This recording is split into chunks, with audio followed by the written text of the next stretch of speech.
सर्वसामान्यांच्या हक्काचा आवाज जागर जनस्थान। नाशिक शहर पोलीस आयुक्त यांच्या आदेशानुसार आणि वरिष्ठ पोलीस निरीक्षक रणजित नरवडे यांच्या मार्गदर्शनाखाली सातपूर शहरात पायी पोलीस पेट्रोलिंग हा उपक्रम सुरू करण्यात आलाय।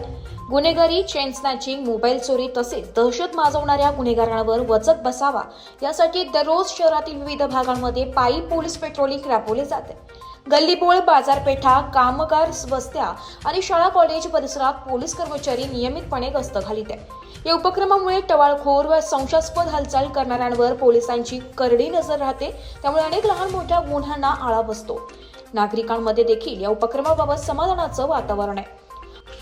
कामावर जाणाऱ्या काही कामगारांनी प्रतिक्रिया दिली की रस्त्यावर पोलीस दिसल्यामुळे एक प्रकारचा आत्मविश्वास मिळतो। रस्त्यावर चालताना आता फारसे भीतीचे वातावरण नाही, कोणीतरी आपल्या सुरक्षेसाठी सतत गस्त घालतंय, यामुळे दिलासा वाटतो। सातपूर पोलीस ठाण्याच्या हद्दीत या पायी पेट्रोलिंगचा चांगला प्रभाव दिसून आलाय। अनेक ठिकाणी पोलिसांनी नागरिकांशी थेट संवाद साधून त्यांच्या अडचणीही जाणून घेतल्या। पोलीस आयुक्तांनी सुरू केलेला पायी पेट्रोलिंग उपक्रम हा एक आदर्श उपक्रम ठरू शकतो, असे मत अनेक नागरिकांनी व्यक्त केले आहे। या उपक्रमाला सातत्य द्यावे आणि नाशिक शहरात कायमस्वरूपी सुरू ठेवावे अशी अपेक्षा कामगार व नागरिकांकडून व्यक्त होत आहे। आदर्श उपक्रम सुरू केल्याबद्दल नागरिकांकडून नाशिक शहर पोलीस आयुक्त यांचे कौतुक केले जात आहे। असे उपक्रम कायमच राबवणं गरजेचे आहे।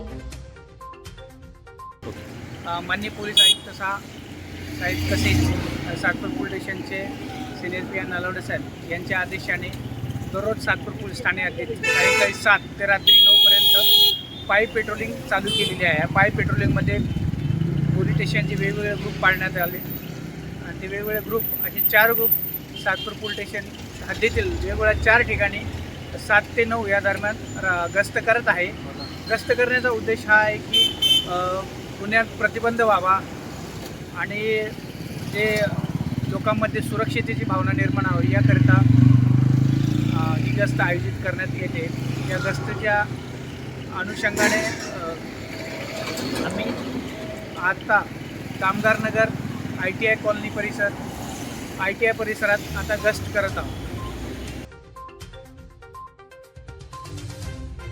जागर जनस्थान करिता प्रतिनिधी भूषण जैन, नाशिक।